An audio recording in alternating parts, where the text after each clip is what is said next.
আপনার হাতে যেমন তেমন একটা ছবি থাকলেই হয়। সেই ছবিটার থেকে আপনি বিশেষ কায়দায় আপনি সেই ছবিটা খুব সুন্দর এবং গর্জিয়াসলি করতে পারবেন।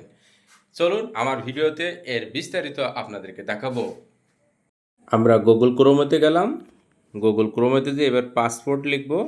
PASS।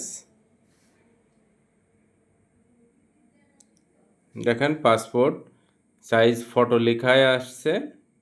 আমি ওকে করে দিলাম, চলে আসলো make passport photo with proper.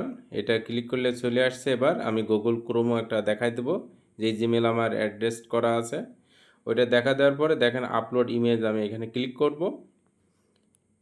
এবার আমি গ্যালারিতে চলে গেলাম, গ্যালারির ভিতরে একটা সিঙ্গেল ছবি আমি ক্লিক করলাম। ক্লিক করে এবার আমি এখানে দেখাই দিলাম বাংলাদেশ পাসপোর্ট। এরপরে আমি সাইজটা দেখাই দিলাম, যে কোনো একটা সাইজ দেখালে হবে, আপনাদের মতো সুবিধা মতো দেখাতে পারবেন। এরপর আমি কলারে ক্লিক করলে দেখেন অনেকগুলি ছবি আসছে। আমি যেটা নিব ওইটা সিলেক্ট করলেই হবে।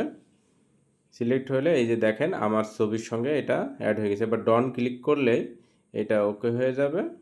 দেখেন ডাউনলোড এই যে লেখা আছে, এইখানে আমি ওকে করব। ওকে করলেই দেখেন এই যে ডাউনলোড হয়ে গেল। এখানে আমি ওপেন ক্লিক করলে আমার এটা জমা হয়ে যাবে ফাইল।